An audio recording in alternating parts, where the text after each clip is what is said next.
G'day, folks, and welcome back to another episode of Encounters Down Alive. Thanks for joining me. It's great to have you here. It's going to be an awesome chat today, wherever you're listening from. Thanks for tuning in, day, night, around the world, wherever it is, today, tonight, wherever you're tuning in. It's going to be awesome. Don't forget to go and like, subscribe, and share this out to wherever you need to go and share it out to your friends and family and whatnots. And if you've had an experience with something strange or even researching into the phenomena itself, paranormal and UFOs, yowies, anything in that sort of nature, um, please get in touch with me. I'd love to go and get you on the podcast and here and have a chat. I am sort of getting a bit of a flu, so I'm going to be a bit, how you going with my voice going? I think it's going a bit weird at the moment as it is. But either way, we'll work through it and get along with it, but as it is. Also, I've got something there to go. To help support the show, don't forget you can go on our online store there to go and get some awesome merch, get an awesome t-shirt like this one here, and help support the channel there, which helps us get some more equipment for when we want to go and do investigations and such like that, and it just helps us along there in any way that we need it, sort of thing. So please do help support the channel in any way you can by doing that. But anyway, we'll get into this tonight, whatever. So tonight, it's a horrible bloody intro at the moment. Look, I've got David I've got David joining us tonight, who has been researching into Viking lore for the last 50 years, and their relation to the UFO and paranormal phenomena. So he's got a lot of experience there behind him there, and then as a child, he's had a couple of close encounters there with a craft and some a beautiful woman as well, apparently. And also had a couple of near-death experiences there. But look, he's also the author of the Viking Superpowers, Way of Asgard, which is available on Amazon, so you can go and get that if that interests you there. Once we have a chat with Dave here, and it might get you inspired to go, oh, let's go and check out his book. Might be a bit more into this, but anyway, look, let's get him on here. I'm going to shut up so I'll give Dave a chance to go and have a crack at this. Dave, how you going, mate? Right. Yeah, mate, how you going? I'm good, Anthony. How are you doing? I'm all Sounds right. like, That was a shonky intro. Sorry, mate. I was half choking on myself. I've been public speaking for about 30 years and I get tongue-tied all the time. I don't think it's uncommon. Yeah. to, Oh, look as, at there's some awesome speakers out there, and I'm definitely not one of them. But look, mate, let's get into what you've been researching the last 50 years, because that's a long time researching into this Viking lore, basically. So, like, tell us about that. Like, how to yeah. get you into Viking lore? Well, as a kid, I was an early reader, but I was very athletic. When I was 13, when I first went to school, I discovered that everyone else was growing really fast and I was staying little, and got to about 14 and I was one of those kids that got picked on a bit, and I didn't want to fight because I actually could fight pretty well, but I didn't like hurting people, and there was this is in the 70s. Things were a bit feral back then. It's a big school in Brisbane, and there was sort of groups of bullies roaming looking for victims. So after one particularly nasty fight, which I wouldn't say I won, but I didn't lose, I thought, no, I'm not going to go out at lunchtime amongst the jackals. So I started to hang in the library and got really interested in medieval and ancient Roman stories. And then I discovered the Vikings. There was a series of kids' books called Vikings Dawn, Road to Miklagard, and Vikings Sunset. And they were so well written by this guy called Henry Treese. I became very captured by it, and there was um, other sort of more non-fiction books in the library about Vikings. And my 22-year-old son says that I have, what do you call it, ADHD or something, because I get Yeah. obsessed with things. And there could be something to it, I don't know. But I just read everything I could find, and then I started going out to the Queensland Uni, which had a magnificent undergraduate library full of books about the Vikings and the old language. And some was way too much for me, but other things I just enjoyed the whole intellectual endeavor of it. So yeah, it just became a sort of a lifetime hobby. And I bought an Icelandic, a Teach Yourself Icelandic book, and I just celebrated the exact on the 28th of February. I celebrated the exact 50th anniversary of me starting to learn that, and then Yep. I bought this other. Actually, got the book here, and it was this little book, and then I bought this linguaphone course. You can see it's 45 RPM records, so that's Yeah. Wow. 1976, my first job. And that little book, I was in a bookshop called QBD, which you probably know, the Queensland Book Depot, and I was like 17, and there was this 19-year-old young beauty who was real intellectual, and we just loved each other. It was just platonic, but she was really into medieval stuff. And she said to me one day, she'd sort of guide me to books, and she said, check this thing out, teach yourself Icelandic. She said, read the preface. And as I read it, it said, modern day Icelanders can read the sagas of the Vikings without any trouble. And I was amazed. I thought, wow, like the Viking language is still alive. So that's why I started learning that. And I've, you know, it seems immodest to say this, but I'm sort of a polymath. Like I'm a person that's just endlessly fascinated with the world and life. Taught myself a fair bit of Japanese. I know a lot of history of nations all over the world. So the Vikings hasn't been just the only obsession, but over the last several years, especially since the COVID period, I started getting right back into it, and particularly going hard with the Icelandic because, it was almost impossible to learn it here by yourself. No Icelanders, no internet before the late 90s. It was very isolated, but yeah, so I got into it, and then all these magic things happen. The family of a professor wrote to me through an Icelandic mate of mine in Sydney and said, "We got our father's magnificent, uni level Old Norse library. Would you like it? Because if you don't take it, we're going to have to throw it, throw it the dump, because the unis don't want it. They've all stopped studying Vikings for some reason."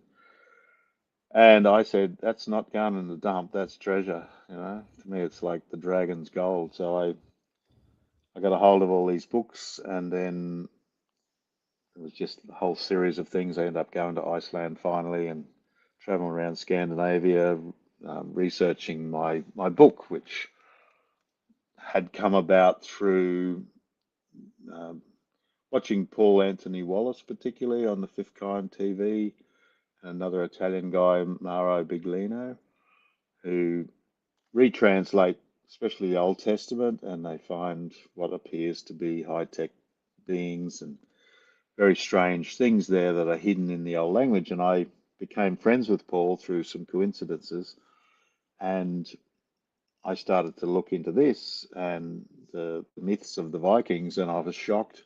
I was finding the same things that these guys are finding, where language was used to hide what it was obviously saying, which is like, you know, Odin rode up the world tree to heaven, but the word for heaven is literally above the sky, himen. It means where the stars are. In our language, it's outer space.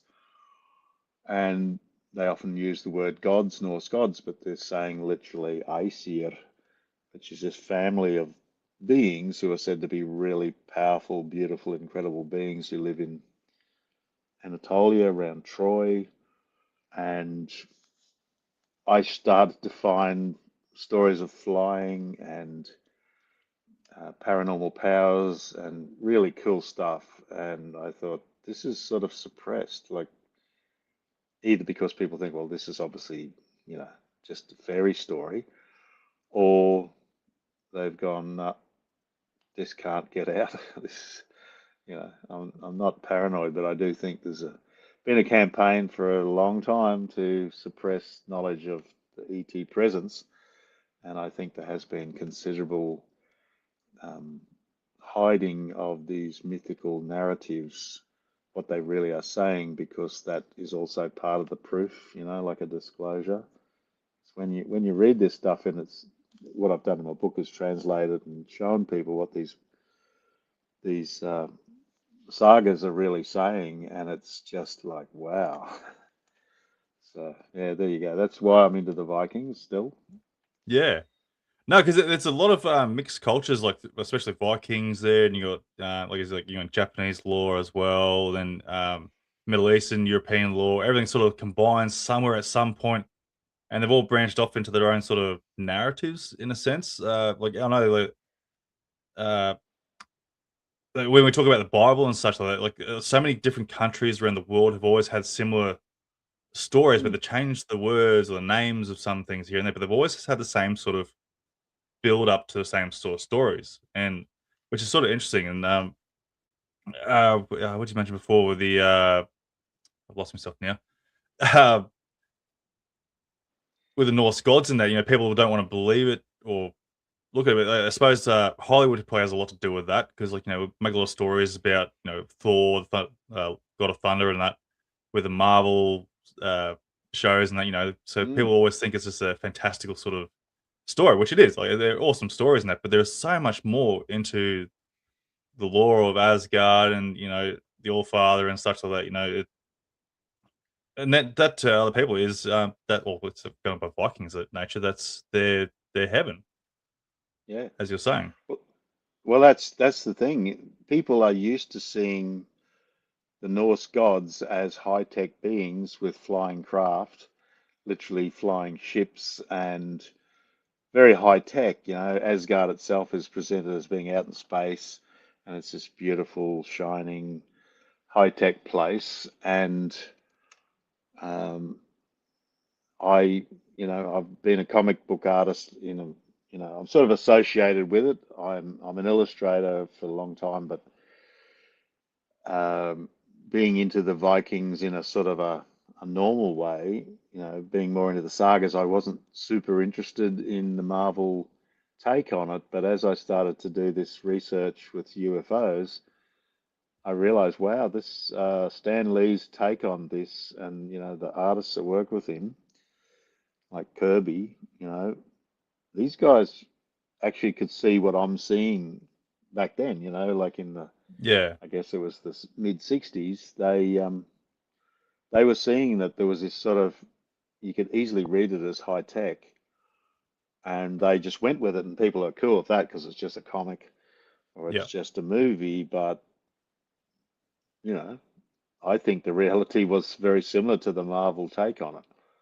And I sort of start my book off saying, Vikings are super popular now. People, growing beards and braiding their hair if they've got it. yeah, yeah, And, like you said, putting beads in their beards and getting Viking tattoos and wearing Viking clothes, Viking music, worshipping Thor and Odin. There's a long-term movement called the Alsatru, which is an Icelandic word meaning the true means a faith or a belief in, and Alsa is, like I said, Aesir. It's the Old Norse word for the gods, for this family of high-tech people. And so the Alsatru people, there, there's heaps of them. It's like Jedi's. There's heaps of yeah, people yeah, that really, you know, there was a time when I was a kid, in the late 50s, early 60s, even through to the 70s, that the Christian church in Australia was still quite strong, even though Aussies weren't traditionally religious and didn't really like being preached at. But the church still had a lot to do with the state, and there was, you know, it wasn't exactly blasphemy laws, but there was a real strong pressure against saying anything anti-Christian or unchristian. But we've been released from that since at least the late 70s, and now your generation hardly knows anything about Christianity unless you're brought up like that or you have yeah, a Christian experience. But I mean, my generation, we were like sitting in school reading the Bible and praying, and so those taboos about, like, the Norse gods were always demons, as far as the real church person was concerned. These were idols, these were just made up gods, or at worst they were demonic beings that the horrible Scandinavians used to worship till they saw Yeah. the light and became Christians. But the truth of historically, the truth of it all is very quite different. You know, they the Scandinavian peoples were maligned because of that, because that was the standard approach of, churches. I'm not picking on Christians here. I'm just saying churches are authoritarian organizations, Yeah. essentially mafias that would go, and conquer. Oh, absolutely. The Yeah. church, the church was the Roman Empire, just rebranded. Exactly. And it's our way or the highway. And these bloody Scandinavians wouldn't back down, the bastards. Like, Yeah. like everyone else folded, and the Viking types went, no, no, you're not bloody well coming here. Actually, we're going to come to your place now and start knocking your churches down, Yeah. giving Bugger you it. curry. And they did it for 300 years. And it was really only the kings sort of sold them out. The kings of Scandinavia forced them to accept Christianity. But when I was in Iceland, I was really aware that this, it's a Christian country, but it's not. Most people couldn't care less about it. The Yeah. more I dug, the more I realized that they were still really very heathen. They still had a strong connection to these old stories and the old gods. It Oh, that's was like good. they were hiding it from me, but when they realized what I was about, they were like, oh, they started to leak, let me know what they really think. Oh, that's awesome. Because I like seeing that where they're going back to their heritage and going their old cultural ways and still sort of reliving it basically and keeping it alive. Because I'm much a fan of the Viking nature and the laws and the way of living and such like. It was very brutal, I suppose. But that's gone by mostly how Hollywood sort of depicts them. But they were very, very cherishable in their own natures as well, because like they're very cultural, I should say, like in their ways. Yeah. I mean, I don't know about you, but I was brought up in an old sort of Aussie way, which was really very British, as much as we like to bag the Yeah, Poms. yeah, I'm the Um, same. yeah, my ancestry is all Scots and, soldiers, like Scottish soldiers. I've always seen, Scottish sergeant majors on movies bawling at the troops, and I know that's me. I've been a sergeant major actually, and I know I'm that sort of guy to be up, you know, turn around, aim at the bastards, and fire. Just it was warriors of the British Empire, but it was just an ancient way of, um, manly honor. Really, it was Yeah, just being strong, courageous, stoic, take the pain, but look after your people, whatever you have to yeah, do. And that was always our way. And that's why the Australian soldiers were great soldiers, because we just had that British, they call it the stiff upper lip, but it's just, you don't back down, and you don't give in to evil and whatever. And I'm not going to get into all the theories of colonialism and blah de blah. yeah, the politics. Yeah, but the ancient Germanic warrior code, they call it, was still strong when I was a kid, and I think for a lot of people it's still around. Certainly, I'm not really typical of my generation. It was my generation that started changing and losing that, and people started to think it was a terrible thing to fight, and you shouldn't ever fight, and the school would start to, so the poor kid who gets attacked by the bully gets, if he fights back, he gets chucked too. Yeah, Whereas my generation, it was like, what? Like, somebody attacks you and you fight back, everyone's cheering. yeah. Good You have on every you. right to defend yourself. You got guts, go for it. You're standing up to the bullies and it backs them down. And but yeah, the Norse people are, they're like the North Sea. They can be really pretty hard. Mm, Scandinavians and British can be pretty hard people, but that's because of the weather and just the ancient life of have to fight. And have to be tough and that sort of thing. And nowadays it's not so important because we all live really soft and it's all Life's easy. technology. Yeah. So you don't, you know, dangerous men do become a problem. Um, the old way was to train men to contain themselves, to be proud of being a man, and part of that was to be proud of being under control and being a decent Discipline. guy and Yeah. not, yeah, not never touching a woman, never hurting a woman, never touching somebody weaker than you, softer, and to protect. But um, yeah, some people want to destroy all that, but what it does is just it lets the barbarians out of their cage. You know? Yeah. You just can't pretend the world's all sweetness and light. Anyway, No, don't because want to get into there's a all that, lot but of there's a lot of hidden sort of. Oh, I guess we're blinded by it because the news, only cover what they want to cover, and there's a lot of brutal truth behind what's happening in the world, in those sort of I'll say Middle Eastern countries, Africa, and such like that. And like you don't hear those sort of things until you actually spoken to someone who's actually from those areas. mm, Um, and they're like, no, it's actually pretty bad over there. Like people are trying to escape it, which is fair enough too.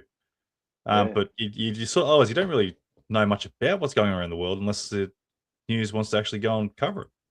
yeah, we've always been extremely lucky, and I remember finding out about the Irish, what they called the Troubles, but it'd been going on for centuries. This hatred between the Catholic Irish and the Protestant Irish, and as a kid in the 70s, particularly, we were very aware of the IRA, the Irish Republican Army, and the terrorism that was going on, and the British being there, and all this sort of stuff. But didn't, it was a long way from Australia. And when I Mm. finally started to really read about it, I thought, I am so glad my ancestors left Ireland. Like, half the families from Northern Ireland, half the families from Scotland. And yeah, I realized I'd missed a bullet big time. Otherwise, I would have probably been involved. Sorry. Yeah.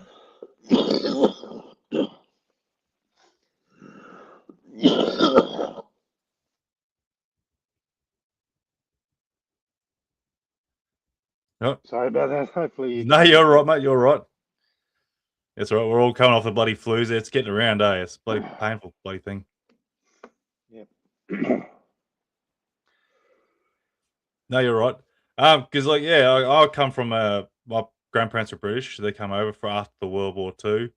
My mother's side they're all Scottish. So I've basically pretty much got the British background in me. And we grew up in a very sort of British style thing. My grandparents are very religious in that nature. They would go to the Sunday schools and whatever whatnots and churches whatnot.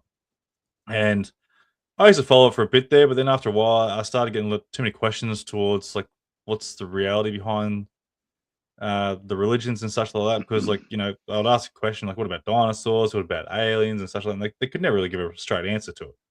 Like, oh Mm. yeah, no, God just makes things in His image and blah blah blah blah. And like the dinosaurs were demons or something. And it's like, yeah, right. Right. Yeah, cool. That doesn't make sense at all, but all right. Um, and then That's obviously that. come Yeah. into listening to talking about start learning about other religions and such like that. And it's like, well, why has everyone got different sort of stories with their like different gods in that sort of nature with their religions? Like, so who's the real one? And it's like, well, why am I bother going to look into religion if it's not the right one? Yeah. Well, that's it. They're misinterpreted in the main, and all of them have what we would think of as good things, like the golden rule, do unto others as you would have them do unto you. That's Jesus said that, but Buddha said that 500 years before him. Yeah, And that's that kernel of goodness is in most of them, but really they're just books and traditions. And when you're young and being told this is what you believe, this is the truth, those other people are all wrong, you go along with it. But as you get older and a bit more rebellious, you start to think for yourself.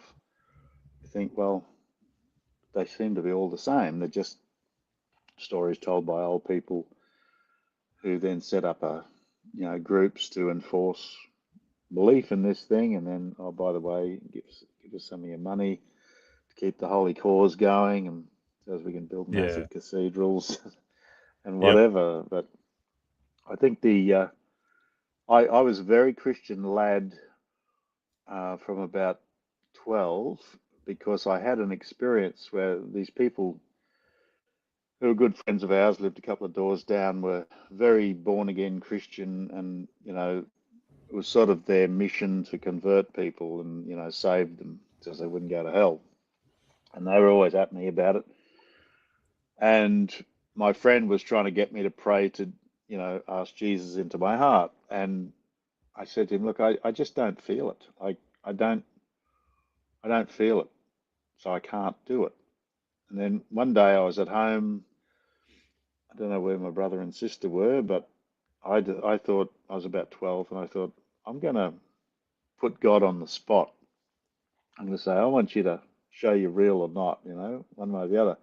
So I got under this huge old table my grandparents had. It was in our lounge room, and I got under there, and I basically went into a meditative state. I think it's because I used to watch Shintaro the Samurai, which was this Japanese ninja show we all were crazy about in the Yep. 60s.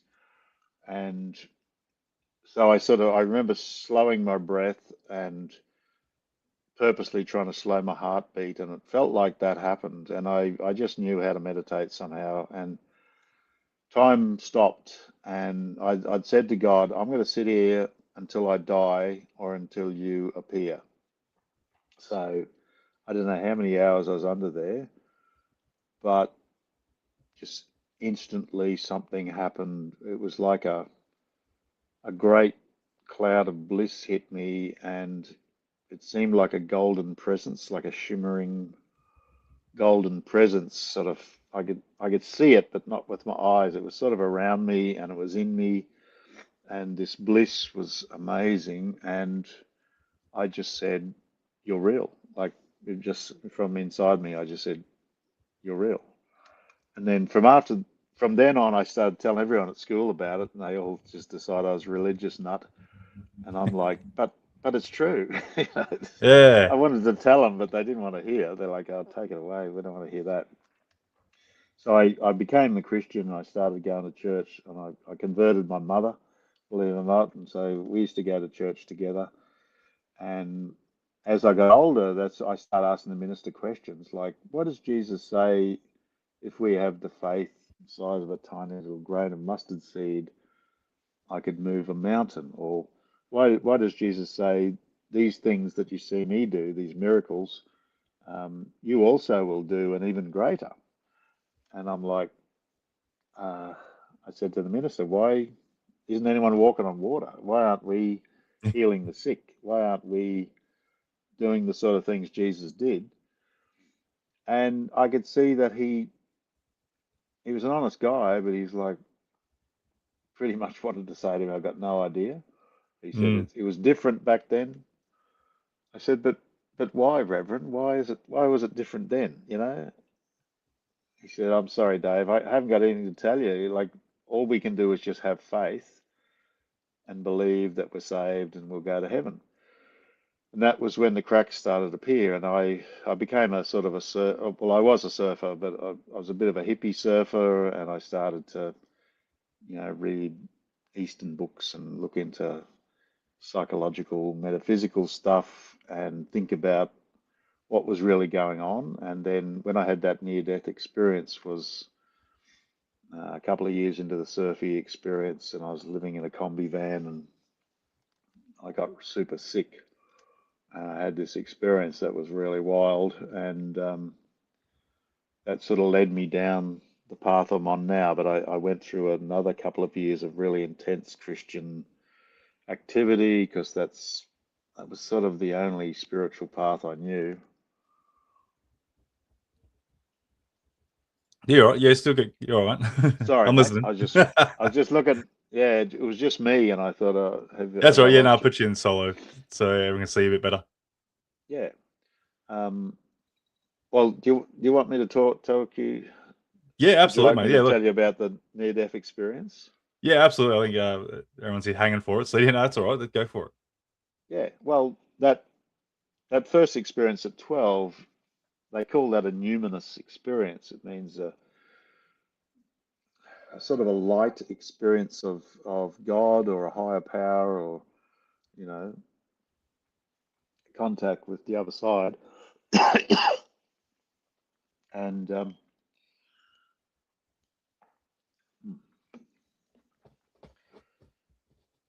yeah, when I had that near-death experience, I'd started to think about. I'd I'd been you know, well, a bit of a head, a 70s surfy. I mean, he didn't smoke dope. Was like, he didn't find somebody like that. At least the scene I was in, we were just party boys. We were young guys, late teens, early 20s, just lived to surf and to chase girls and to get drunk and to get stoned and just have a good time. And I'd started to get sick of it. The marijuana, can be a great high, but it also confuses your brain. And I started to feel quite like I was forever trapped in it, and it was this sort of like an evil voice would say to me sometimes, haha, you're always going to be stoned. You'll never get away from me. It was like the spirit of the weed talking to me. Anyway, I used to fight back and say, nah, stick it. I'm going to get away from you. No, you won't. No, never get away. And I saw Jesus Christ Superstar with this good mate of mine. It's a real classic guy, Paddy Keating. He was very like this extremely Irish Catholic family. It was like 17 kids, and he was a real Irishman. He was like some kind of, uh, like an elf. He was a great surfer. Um, yeah, he's a funny, funny guy. But we went to see Jesus Christ Superstar at the local theatre, and it was the first time I thought, wow, Jesus was like a cool long-haired guy. It was like he's sort of like a hippie, and that made me start to think maybe I could get into Christianity because there's no way I was going back to that short-haired hymn singing organ music sort of dreary stuff. And yeah, then it was after Paddy's 21st birthday, which is a great party at Surfers Paradise. I'd only had like half a unusual for me, but I just didn't feel like drinking. I had sort of half a glass of champagne to toast his birthday, and then when I woke up the next day, I was living in a combi van at a place called Hastings Point, and it was a really old combi, like 62 model with the doors that they don't slide; they sort of open up, Yeah, nice. and the split windscreen. They're worth a lot of money now, but Yeah. um, yeah, I woke up and I had such a shocking hangover, and I thought, what's this? Like, I only had that champagne, and I went to the shops, bought a toasted sandwich, and probably some lemonade. I thought, oh, this will make me feel better. I went to sleep, and then I woke up and I ran to the toilet block, and it was like barley belly sort of thing coming out both ends. And then I went back into the car, and then when I woke up that time, I thought I shouldn't have got back in this combi because I couldn't move. I felt like I was chained to the bed, and I could feel that I was getting really hot, and this pain in my head was getting stronger and stronger. And then I had this weird, I slipped into delirium, I guess, because I literally felt like I was wrapped up in bandages like a mummy, Yep. and I was sinking down into the earth, and I felt myself going way, way down. And in that movie Train Spotting, there's a scene like that where he's going through cold turkey, and he's like in a coffin, and then it sinks down and down into the grave, and he's looking out. I don't know if you've seen that movie, but No, I haven't. No. yeah, you should see it. Like it's pretty rough, but it's worth seeing. But I remember when I was going down, I felt like I was going to the center of the earth, and I was really scared, but there was nothing I can do. I was just being taken. And then I was in that combi for 3 days and 3 nights, midsummer. Um, must have been really hot in there at times, no food or water. And then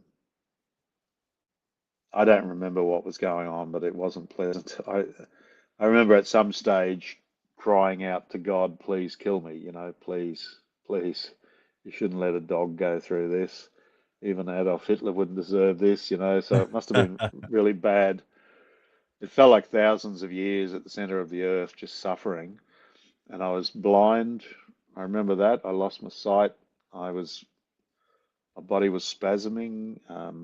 I think it was a type of encephalitis, some kind of either viral or bacterial meningitis. Yep. Definitely my brain was swollen, but my whole spine was affected and my body was sort of going into these spasms. So it was awful. And I think, well, I was dying. So it came to this point where I was running through my life. It was like a life review, but in the dark. And um, there's a psalm in the Bible that says, yea, though walk through the valley of the shadow of death, I shall fear no evil, for thou art with me. Right? And it was the valley of the shadow of death for sure. And then there was something behind me, and I started running from it, and it was sheer terror. It felt like the devil himself was behind me, chasing me. It was like his breath was on my neck, and I'm sprinting through my life. I remember jumping the back fence of my primary school, and it was all still dark, and suddenly coming to this river, but it was like an ocean going over a waterfall into the center of the earth. Um, just like beyond belief. And this thing behind me was utter terror, but that was also utter terror. And I was just caught literally between the devil and the deep blue sea. And I stopped and I realized I just couldn't go into that ocean because it was definitely going down somewhere really I didn't want to go. And I turned around and this thing came at me, and it was just not, if I looked at it now, it's not as scary. It looked like almost like a fluffy toy without a head. And it had a coxcomb, a red coxcomb. So this is pretty wild stuff, but it had these two black arms with red glowing balls on the ends, and it was coming for my ribs. And I knew that once it touched my ribs, it would take my spirit and take me down to hell. And I was rigid with terror, and I threw my head back and I screamed out, Jesus. And as the word Jesus went out, it was like every cell in my body screamed to God, right? Help. It was the only help I could think of. And I was really screaming to that presence that came to me when I was 12. And then it came back like a waterfall, and I became like some kind of lion angel or something. I was full of this outrageous power. I started laughing and I jumped on this monster, grabbed its arms and shoved it into itself. It exploded, and then there was this great shrieking cry, and it sounded like it was falling forever down into the center of the earth. And I was literally standing there laughing, and then I was in a sea of grass, and it's exactly like in that movie, Gladiator. Oh yeah, Remember yep. that movie? Yeah. Russell Crowe's the Gladiator, Yeah, walking through Maximus, the wheat farm or whatever it is. Gluteus Maximus. Yeah. And he's walking along, and so it was just like that. I was literally feeling it with my hands, but I was like a little toddler. I felt about 3. I could see my little chubby hands, and the grass was very lush and thick and green, and all the pain was gone, all the agony, the fear, just bliss. And I was walking through this grass for a long time, and there was nobody else there, and there was no trees. I do remember the blue sky. I think there was like rolling hills. There might have been some yellow flowers, but mostly I just remember I loved green grass, it was just my favorite thing. We had a big lawn at my parents' home, and just being on that grass in the afternoon with my dog was heaven. And the I, thing is, I sort of just lay down at some point, and I felt the arms of God encircling me, and I was looking up into this perfect blue sky, and the thought came to me that this was the true home. This is where I always was meant to be. This was like before this life, it was sort of the actual home where I belonged. And everything was just beautiful. And I don't know whether I dozed off or what happened, but next thing I was in the combi, the pain came back, but it wasn't as bad. And there's a little bit of light coming through the window, the morning sun, and I just heard this voice in my head say, "You shall live." And weirdly, this is the whole thing's weird, but um, I hadn't seen anybody for weeks and weeks. I lived by myself. I used to surf and do things around this caravan park to pay for my rent, and I was happy doing that. But suddenly, this old mate turns up, Al, pulls my combi doors open, sticks his head in. He's a real funny guy, and he goes, "Wakey, wakey, hands off, Snakey." And I I sat love up. that quote. Yeah, I just sat up and looked at him, and he recoils like, he says, "My God, you look like Dracula." I said, "Mate, maybe I am Dracula. You wouldn't believe where I've been." And he went and got me some toasted sandwiches and a milkshake. We went over to the beach or under this shady tree near the beach at Hastings there, and I must have told him what happened. And then, yeah, a lot of things happened after that. It was this experience. I mean, I've had people question it, of course, and said, "Oh, maybe it's just a delirious thing, etc." That's people either believe this stuff or they think, no, it's just, there's no life after Yeah. death. It's just the end of the body. The body, I was dying, and I just had all this delirious, wild stuff happen. And that's fair enough. It was very real to me, but it was what happened next that convinced me that it was real.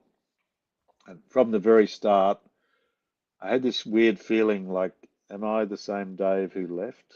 It was like, even though I was still manifestly Dave, with Dave's sort of habits and looking like Dave, but part of me felt like it wasn't quite that bloke.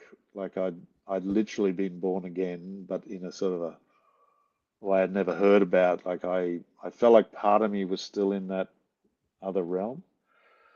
And that lasted for about close to 2 years, and a whole lot of miraculous things happened to me that um, were connected to that experience. Um, do you want to ask me something about that? Because I've got a Yes, couple that's of right. I other was just saying, stories to tell I you, was but waiting for you to finish up with where you're going. But that's all right. Um, so my question for that one there is like you recommend what 2-3 days in the combi, 3 days, and yeah. was it left open or was it like fully enclosed? We're closed, yep. Wow. So middle of summer as well. Like, how'd you not die? Like you should have died from heat exposure, and you basically sitting in an oven. Yeah, well, that's it. But there was a little smaller trees right beside the creek. It was like the bridge over there. I don't know if you know Hastings Point, northern New A South little bit, yeah. Wales. Beautiful place. I ended up living there for years, but uh, yeah, I had this little shady spot for my combi, and it probably was mostly in the shade. I think that saved me because yeah, if it had been out in the sun, I would have just you know succumbed to Roasted. 70-degree heat. But I am sort of tough, and back then I was super fit 22-year-old surfer, Yeah. and um, yeah, I think really fit young people can take a lot. But Lot I more also do resilient. believe that I probably was dead, and I should have stayed dead. But the great one went. You got a mission. See ya. I wasn't Yeah. asked, do you want to go back? As people often talk about, they get a choice. For me, it was just like, all right, heaven's over, back to reality. Yeah. And I woke up, and I've read many tales about near-death experiences, and a lot of people are sure that they should have been dead. And I remember one lady was underwater for like 15 minutes under a Oh waterfall. wow. There's just no way she should have been alive. And yet she came, something happened and she came up, and she lived. And there's many amazing stories. So the reality of life and death is different to what we think. It's not necessarily as cut and dried as that. But Yeah, and like yeah, you said that you're where you're located, that was in a caravan park, was that right? yeah, it's council caravan park. So there's hardly anybody there at that time of year. It was literally like now. It was February 1980. So I guess all the kids had gone home. The families had gone back to Brizzy, and Yeah, right. So holiday that season's place over and it was a ghost town, man. I had it to yeah. myself. I used to surf like 4 to 5 foot perfect waves all the time, and just no one out. I'd get a Wow. stitch from getting so many tubes and waves, and it was freaky at times when it turned nasty. Sometimes you realize, wow, I'm really alone here. If the shark hits me, that's it. Yeah. No one's helping me. But it was paradise. It's like being Robinson Crusoe with surf. Oh, it would have been.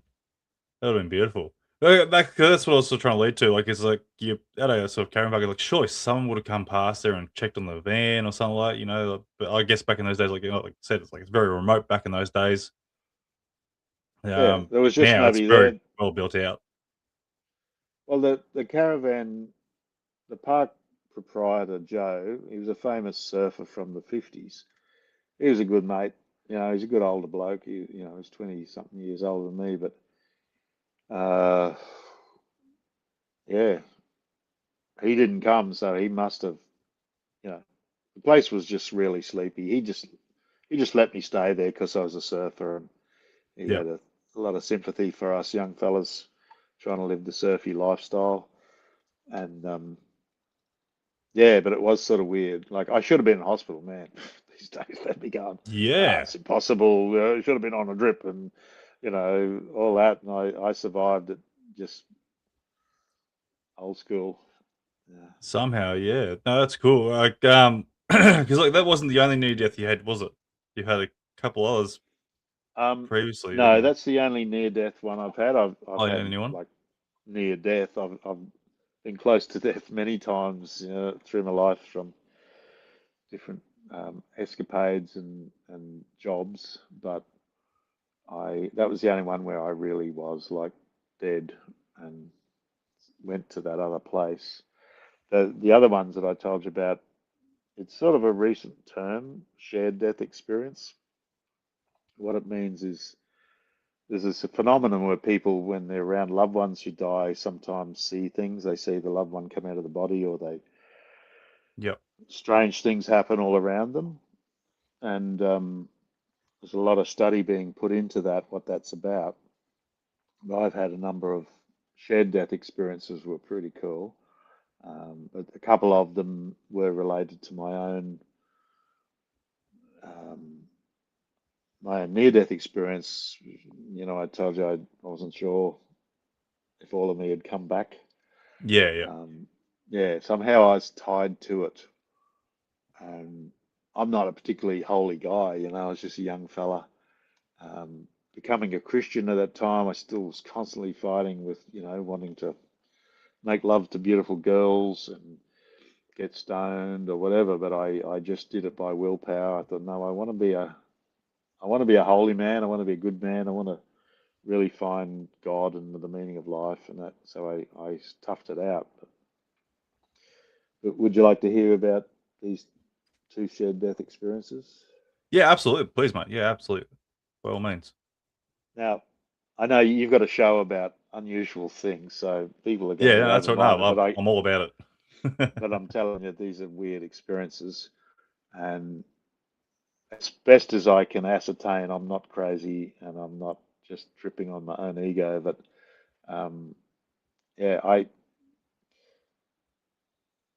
never sort of made things happen; they just happened to me. And so what occurred was I got a job just after I sort of, it probably took a week to really get back on my feet, literally after that experience. And then I got a job on a farm up in the country, and it was the perfect thing because the country in those days was really straight. People weren't smoking dope up there, and I moved in near a Christian community of old Aussie farmers, real classic, lovely old farming people.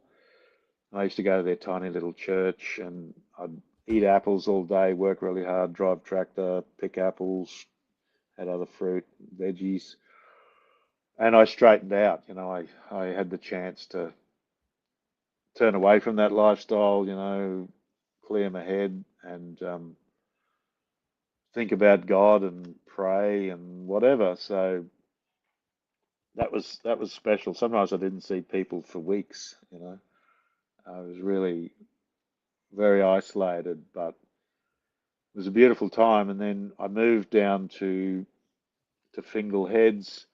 Then I moved into this like a Christian community, which was all these really far out hippie types, great musicians. One of my best mates had played lead guitar in Hair, Oh, the nice. Yeah, rock yeah. musical, and wow, we had some talented dudes in this group. And strangely, all these counterculture people suddenly became Christians. And like I said, I couldn't have joined a Christian group that was really, straight, but I found all these hippie Christians. I went, oh, okay, I can relate to these people. And then I'm like with my mate one day, we're driving down to this church meeting, and this dude's hitching, and he actually, sorry, that's the second one. I'll tell you the first one. So Yeah, righto. the two that happened are almost exactly the same, but the first one was when we were. I was, one of the real keen fanatics, and we are all going to go down to this really nice little town called Bellingen, which was a bit of a counterculture epicenter, like Nimbin and Byron was, and around where I lived was northern New South Wales. But we were going to go down there and witness and tell people that they're all going to burn in hell unless they became Christians. Oh. And right, that wasn't my trip. My trip was, wow, man, like God is love, God is bliss, God is really just good. But there was this strong core of the real fanatics in the church that believe, well, but us hippies are always about love. You got to tell people the truth, which is they're going to burn forever in the lake of fire. And I was a heretic, and I used to think, nah. But I just went along with it. I thought I love to see Bellingen, so I went with all these dudes. There's about 20 of us. So we go to this hippie market. They all head off to tell everyone, just front up to people and say, I just come to tell you, and Jesus wants you to know he loves you and he's going to burn you forever unless you believe in him. And I'm like, what a lot of crap. And I went and hid from them behind this big tree. And I felt very close to God. And I said, listen, I'm just not into this. I don't believe this is your thing. It's just absurd. That gentle Jesus, meek and mild, would also be the one that's going to burn people forever. Like that just doesn't make sense.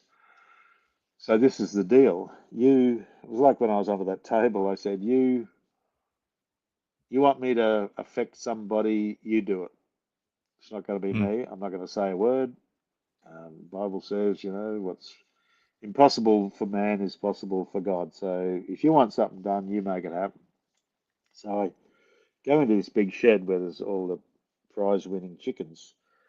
Oh, yeah, yep. Well, yeah, and we have that here. I live in the sort of country town where we have prize-winning chickens, and Yeah, yeah, no, I agree with the same sort of down, yep. yeah. So I'm looking at this massive rooster, like he's a really tall rooster, like a mini emu. And there's this other bloke about my age, long hair, and we're both laughing at this thing, just saying, "Isn't this amazing? Look at it." I remember saying to him, "Look at the thighs on that. He could drop kick a bag of spuds across the Yarra." And that's River in Victoria. That's an Aussie rules joke. Yeah, But no, I love the Aussie rules. It's good game. yeah, I played for years.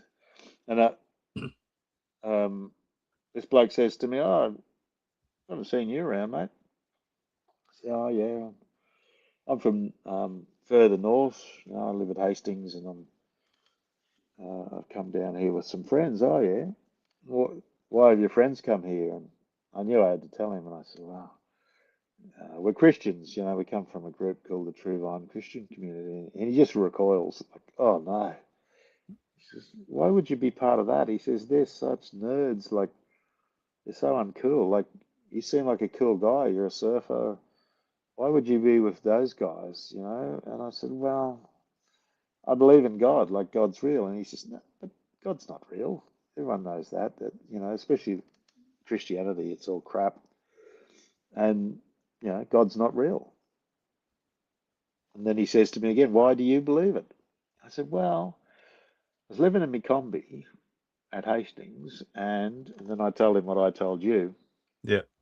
and he's listening. And as I got to the bit where I said, the thing came at me, and then I went to that other place, like out of the blue. The only way I can describe it is it was like you imagine a science fiction movie where I'm sort of look like this thing, but then everything just fizzles away and you see the real form inside. Oh yeah, get you. Well, Yeah, yeah. yeah, it just felt like my flesh just fizzled away, and this great light came out of me, like this stupendous light, and but it was just power and bliss came roaring out of me. And I didn't expect it. I'm standing there and I'm sort of caught up in it. And this guy's looking at me and I can't speak. And then I see tears running down his face. And he goes, in this whisper, he goes, "Who are you? Who are you?" And I'm looking at him and I can't talk. And then I managed to find my voice and I said, "Can you feel that?" He says, "Feel it?" He says, "What is it? What is it?" And I said, "That's why I believe." And he grabs me really hard on the arms and he says, "Man," he says, "it's real. I never expected that. It's real." And he says, "This is too much. Like, I can't handle this, man. I got to go." So he starts stepping back and I'm just grinning like a fool because I'm just blissed right off my head. And I can't say that anyone else could have seen this light. I think he did. I Yeah. certainly could see it, but it was like a sort of a spiritual light or a mental light. And this guy is crying, but grinning, and he runs to the door of the chook shed and he turns back and he goes, "Thanks, brother." Gives me, "Thanks so much, brother, but I got to go. It's freaking me out." And he just ran, like he just took off. And I just stood there sort of shaken for a while, and then I don't remember what happened after that, actually. I felt like I'd done my job, and probably just a few months later, me and this mate of mine who, like, we had some characters in this church. This guy had been you've seen Mr. In Between? That sounds familiar. What's that one? It's Ray something. He's this like a hitman and a standover merchant, works for this, crim he's got a strip club in Sydney. No, it If you sounds have, familiar, but no, I don't think I've seen it. No. oh, you got to see it, mate. It's the best. Yeah, it really is one of the best things ever made. But this mate of mine was like that. I don't know if he's a hitman. He probably was. He never told me that, but he was a standover merchant for these, big time crims, and he used to go around and break people's arms and collarbones and beat the crap out of them if they didn't pay their bills. And he was a heroin addict. Um, yeah, very rough life. He'd probably been in and out of jail. but he became a Christian. So I was the only person that, when he was angry, everyone just used to run, and I was the only one who could. He wouldn't attack. He'd stand there with his eyes bulging with anger, and I'd talk him down. Yeah. But yeah, we're rocking on down to this church meeting, and this guy's hitching. So we pulled up. I think he must have had a board. So we're driving along, and Kerry and I, that was his name, he we we decided to freak out the hippies by getting a haircut. Like, my hair wasn't real long at that stage, but I got like a short back and sides. I bought a couple of ties and some shirts, and he and I dressed up, looking really super straight. Yeah. And we're going to show the hippie Christians that they used to complain that the straight church people would still look down on us because we were all long hairs and bearded and that. And what me and Kerry contended was they were just as prejudiced, so we decided to freak them out by turning up looking super straight. So this guy's, we've picked up hitching. He's like, "Are you guys D's? Like detectives?" And Yeah. we're like, "No, no, don't worry about that, brother. Oh, look at you both big blokes, and you just look like D's. Do you think we'd be driving this old bomb car? I suppose not." And so we're chatting away and talking about surfing, and then he says, "Why are you Christians?" And I told him, and as we sort of pulled into this little place called the Mustard Seed, which was this restaurant we had on the side of the highway, he and I started just chatting after we got out of the car, and so he's asked me, "Why did you become a Christian?" So I started telling him the near-death experience, and then exactly the same thing happened. It was just like he was saying, "Oh, it's a lot of crap. There's no such thing as God. There's no afterlife." And then it was like I vaporized and this great light was there. This guy started crying, grabbed me by the Wow. arms and said, "Thank you, man, but oh God, this is just too much for me." And it was too much. Like, really, it was overkill. It was just like, boom, it was like some kind of Gandalf level stuff. And this guy, as he ran, he's waving, "Thank you." He sticks his thumb out, and it was pretty hard to hitch along there because it was a big sweeping thing, and people just didn't pull up. This car just goes. Zoop. He jumps in the car, takes off like a shot. So now they're two outlandish tales, but I swear to God they were real. That actually happened. So many years later, I started to read about this shared death experience idea.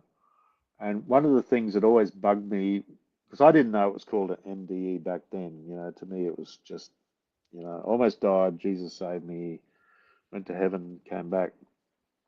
Once I left the church, started thinking more outside the box, I realized that what what happened was real, but it, didn't need that lens of Bible. And I kept reading about people seeing the tunnel of light. When they're dying, go towards the light, they go through an incredible tunnel, just this light that should just burn your eyes out, but they can look into it, and it's just bliss. And I used to think, why didn't I see that? Like, I don't remember seeing any tunnel of light. It's like I just teleported straight to this heavenly place from sort of a hellish place.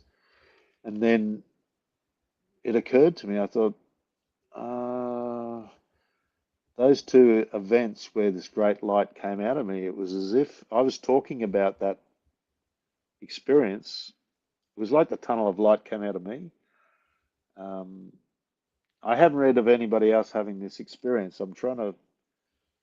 I got interviewed by a group that researches this in the States, and I've got to get on to them because I don't think they paid attention to my story enough.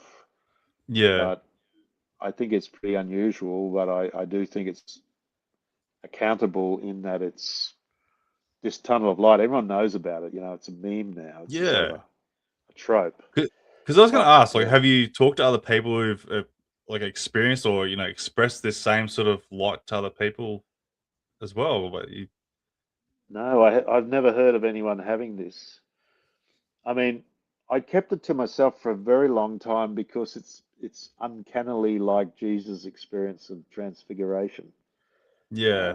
If you know the Bible, he went up on this mountain, and next thing, this great light, and everyone fell down, and then they saw Jesus talking to Moses and Elijah, and a voice from from heaven. Yeah. Yeah. I was just joking. It sounds like a flying saucer encounter, but um, you know, I didn't want anyone to think that I was saying like, "Oh yeah, I'm Jesus," because I'm definitely not. But I think that's what happened then. If that story is real, it must be around. It's just a bit unusual. Yeah. I mean, those two people, whoever they are, if you're listening to this, I wish one of Yeah. those guys would contact me. That was, 40 years ago, but I reckon they haven't forgotten. Oh And shit, yeah. yeah, But I think and in I've a got sense you are kind of like Jesus because, like, you're walking on water when you're surfing, basically. So it. Yeah, yeah. Well, I met a young dude once who was really he was a hot surfer. He's sort of well known, but he was really frightened of sharks. And um, I said to him, "I'll draw something for you, mate." And so I drew a Captain Good Vibes, and then got this verse out of the Bible about how God's the Lord of the sea and He's in command of all the creatures, right? So he glassed that he wasn't a Christian, but he glassed that on the nose of his board. oh yeah. And next time he was hitching, a few months later, he goes, "Oh, I've been hanging out to see you." So I glassed that on my board. The next day I was at D Bar, which is Duran Bar, very popular, good spot for surfing. And he says this massive shark, must have been 20 foot, was was cruising straight at me. And there was nobody else around me. It was coming straight at me. He says, I was just terrified sitting on my board and I kept reading what you wrote. And he says, the thing came right up close and it just suddenly turned and went straight out to sea. Yeah. And he Right. said, said, yeah, the Lord of the Sea looked after me, man. He says, thank you for that great verse. That's incredible. 'Cause I want to go back to where you had you're basically dying in your combi there, and when you were saying that creature was basically chasing you, then you've stopped and you've turned, and you've actually looked to the sky, and you've called out the Lord's name and whatnot. Um, I find it like a lot of people scream, like a lot of people I've spoken to, like they scream the Lord's name, like when they need help and such like that. And this is where I sort of conflict with religion and such like that. But like people will call the Lord's name and that, and somehow they'll get help, right? Look, Mm, if there's something demonic or something in that nature, they go, "Oh, look, start playing, saying the Lord's Prayer and whatnot," and the demon will go away. Now, the thing that also annoys me with the Lord's Prayer and screaming to God and that, but like, where's God's help when it comes to people who are actually really desperately in need? Say like a child who's getting molested or something, or someone's dying from for whatever reasons, because they're innocent parties, whatever. All the cruel things that can happen around the world there. These people are asking for genuine help, and mm. they're screaming out for the help for, in the Lord's name or whatever and that, but yet nothing comes of it. But yet why can it only seem to be happening in a sort of paranormal sort of sense? Well, the Lord only really looks after surfers. It's I sorry, like I'm being a smart that. ass, but No, you're right. um, number one, the Lord's name, that's something I thought about for a long time, and I realized it wasn't Jesus. Um, it's like once you can step back from religion, which really is like a program that runs in your Mm, head. Um, I became an artist partly because I wanted to explore that unspoken, different type of mind, the unconscious, the subconscious. And I'm also really very advanced in this Chinese Kung Fu, which uses that rear brain to do amazing things. And so, who the Lord is and all that, they're just words meaning something that's you can't really put a name to it. It's yeah. it's the it's, I think it's everything, like it's all one thing. It's one incredible, incomprehensible consciousness. And you and I and these books and everything else is part of that. And everything has its own sort of consciousness. So what I called out to really was the God I expected. The God I knew was called Jesus, but I could have called on anything. I think it's just that connection was made, but you know, Yeah. that absolute, like a little child that can hardly speak, calling out to mum. They might even be able to say mum, they just cry out and mum Yeah, true. comes. Now, regarding what you said, I mean, everyone feels that. It's like, what the, like, why are some people super rich and good blokes like you and me don't have much money? Why, I was a nurse, and just before that time, actually, I was a nurse in the late 70s, and I looked after dying kids a lot. And, I had 12-year-olds die as I was sort of there with them, and little kids with cancers, just weird stuff. You think, where was a little kid getting this from? And um, old people, and I saw a lot of tragedy, saw a lot of death. Um, and I had, I put a lot of thought into this over the years, and I just think everyone has their fate, and it's not based on whether you're good or bad or anything. It's sort of, I don't like easy answers to this question, but one of the answers that a lot of people think about is that reincarnation is real, that we never really die. It's just this cycle of adventures, for want of a better word, Mm. experiences, very, very profound. And it's probably all over the universe, not just on one planet. But it's like we choose the next game. And I've learned a lot from watching my kids be gamers over the years. My generation didn't play games; we played pinball. Yeah. I was a pub pong expert in the mid '70s. I was the first guy to beat the pub pong machine at the Air Force Base in Amberley. Even the fighter pilots couldn't beat it. I beat that machine.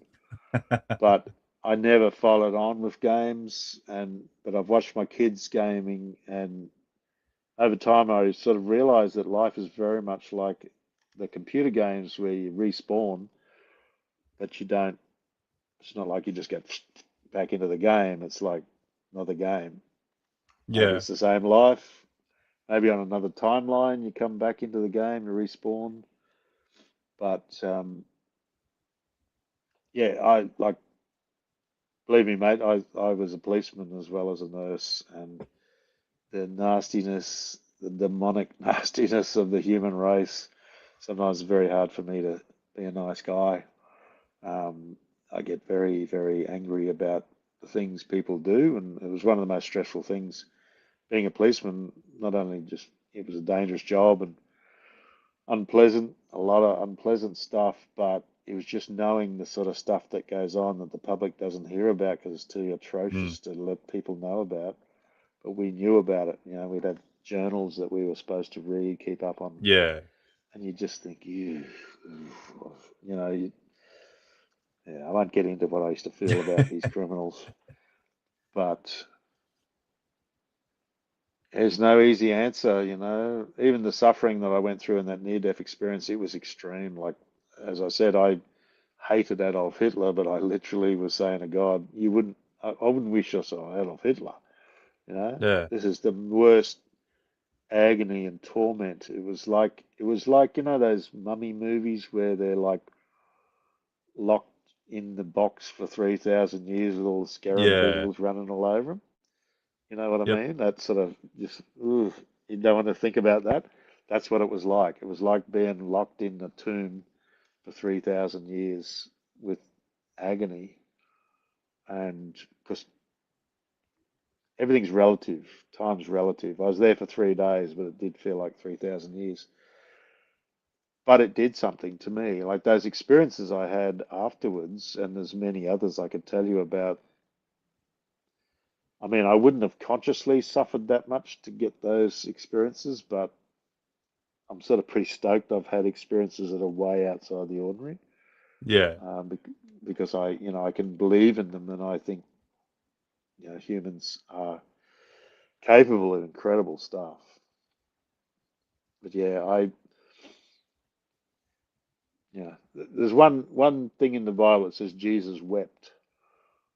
It's just two words, but it's a verse where there's a little girl's died, and Jesus just cries, and I've always liked that. It's just a story, but it's sort of saying, yeah, we all feel the pain of the tragedy. I've had a couple of friends die recently, and I totally know that they're all right, but I still start crying, and Yeah. as I'm doing the dishes at night or something, it just hits me like a beautiful lady in Iceland who her and her husband look after me. She just went, and you know, I just can't believe she's gone. And another mate who taught me a lot of kung fu's just suddenly died, and he's younger than me. And you just they come into your head, and you just think, oh no, like I won't see him again.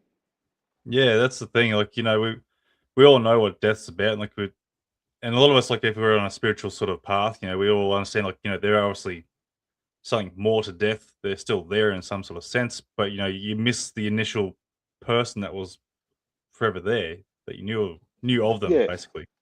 That's the yeah. part you miss the most. Is like, and it's hard to sort of get past that, isn't it? Like yeah, like it's like, okay, yeah, death's death. Like, we all understand it, but why is it going to be like that? Look, I'm gonna get all yogi like now, but it's all a game. It's just the great game.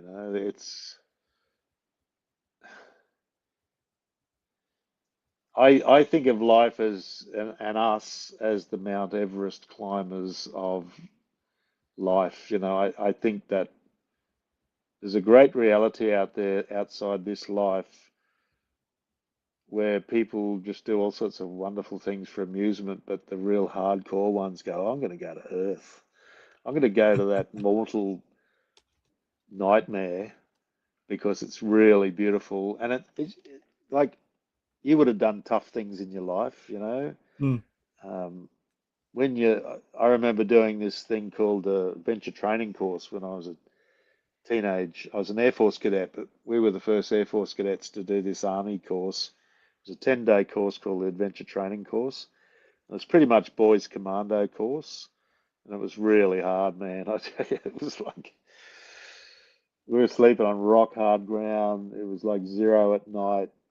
We had these World War II leather boots, and it was Vietnam era, and we were just living on rations. And 6 o'clock every morning, they'd bawl, "Get on parade," and you'd all be up and into your clothes. You used to be awake before that, freezing cold, and Yeah. run up through, and all day we'd be shooting rifles and learning survival and compass marching and that, and then in the end they sent us out into the scrub for 4 days, and it was just really hard going, and um, we it was totally unforgiving dry bush around Tin Can Bay, and when we had two water bottles each, but there was no water. You had to get to the checkpoint because they had some water, but there was no creeks running or anything like that. So water was extremely precious, and we got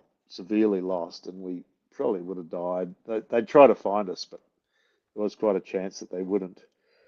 And when we finally trudged back into the army camp,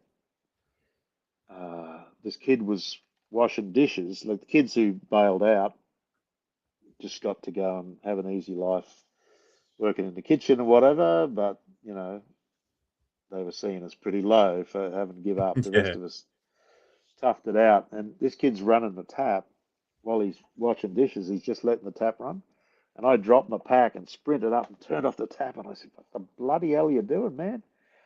You just wasted about five bottles of water, Yeah. 5 canteens. You just let it flow on the ground." She goes, "So what? So what? We've just been out there for days, living on 2 a day, you just don't understand, do you? Like, that water was gold to me, Yeah. and it still is. If I go, it's like I can still feel that feeling, and I think the tough aspects of life also make the good things really glow, you know? Yeah, it makes you more appreciative on the things that you sort of have that you take for granted, basically. Like, Yeah, I've always told my hot girlfriends when I was younger, babe, one day you're going to be an older lady and you won't have your angel looks. So don't be a bitch, like develop a personality. yeah. Oh, what do you mean? I said, because you don't understand, but you're not always going to be this dewy, perfect creature that everyone's just like dying to meet. Mm.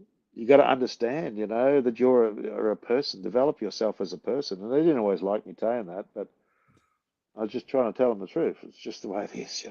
Yeah. You don't like blokes paying attention to you now, but when you're 40 or 50, you're going to be hanging out for it. Please look at me. And but as humans, you can't tell people, It but is, yeah. I know much about it. um, yeah, but the suffering does have its fruit, and I think a lot of it's just appreciating life. Yeah. Some of the best people I met just had the shittiest lives. One of my best mates was quadriplegic from when he was 15. Never ever Wow. heard him whinge. I never heard him complain. He's still alive now. He must be 55, and the 60. But what a great guy. But I never ever heard him whinge. And sometimes I'd look at him in his chair and just think, oh my God. Like, for me, it was unthinkable, Yeah, where's the not to be quality in able to life? do stuff. Yeah, like, oof. But yeah, life's quite a thing. It is, it is. Mate, look, let's touch on your UFO experiences there. So you said you had two very close encounters there. So one was the craft there. So when did this happen? Like throughout your timeline here, like which one came first? Was the craft or the The woman? craft was first. It was Yep. when I was probably about 7, 1965. I was living in Acacia Ridge in Brisbane, and one morning I woke in my bed, and I think I woke around the wrong way. Something frightened me, and then I could hear a flying saucer outside my window, and it sounded like this: wom wom wom wom wom wom wom wom wom wom. It was really loud, and we lived near Archerfield Airdrome, and I knew the sound of every aircraft that existed. I was fascinated by them, and we had a lot of guys who'd rev up their cars and tune their cars and motorbikes and motors, but it was nothing that I ever heard before, and it just sounded exactly like a flying saucer, and I sort of knew it was. So I wish I'd looked out the window, but I was that terrified that I was just hiding from it. And I had this extremely strong feeling that this was looking for me, that they were coming for me. So I was hiding in my bed, just, terrified, thinking, leave me alone, don't come, don't come, leave me alone. So that's not much of a story. You could easily say that's just a little fella frightened of something, some strange engine that he didn't recognize. Just I wasn't a real scaredy cat sort of kid, but many years later, I was in that area, and I just on a whim, I thought I'd just starting to get good internet, and I've been watching a fair bit of UFO stuff, and starting to be convinced there was something to it. So I quickly looked up UFO Acacia Ridge, and this article came up about a family. The mother and daughter had been woken up, and there was this great light filled the house, and the mother had gone out, and there was a craft out there, and it lit up the whole area. It was bright orange, and then it sort of cycled into bright white and purple, and it winked out, It was on one side of a tree, it winked out, and then a minute later it came back on, boom, and this time it had these striating lights above it. And this lady was a Dutch lady, didn't speak much English, but it had been reported to the Courier Mail. So it had been in the Courier Mail. It was May 1965. And I thought, I don't suppose there's any chance this family's still around, but wouldn't it be great to talk to them? So because I'd been a policeman, I'm sort of pretty good at, I think it's just my nature too, but I'm good at making friends with people quickly and picking their brains and getting them to give me information. And Yeah. this old digger sort of fella at um, just a local, it's like a nursery. He says, "Oh yeah, that family's the older sister of that family's still down the road there, and why don't you go and see her?" I said, "Oh, I can't just rock up there." And he goes, "No, she'd be right. You're a decent bloke, just go and knock on the door." So, see how we go. And I went down there very politely. I said, "Look, you don't have to open to me or anything. I've just read about your family seeing a flying saucer back in the '60s. Come in." Makes me a cup of tea, some scones, and she's telling me about it. She said she didn't see it. She was the older sister, but the young sister, um, Marilyn, she was the same age as me. And I told her about my experience. She said, "Oh, who knows? Maybe it was the same thing." So she said, "It landed up the back here." And that wasn't in the paper. So she took me the next day, and we saw the area, which used to be just grass. Now it's overgrown, but there was still a definite ring there. Just an area where the grass wasn't growing, and she knew exactly where it had been there for years apparently. And oh, pardon me. You're right. Uh, yeah, can you edit that out? uh, That's right.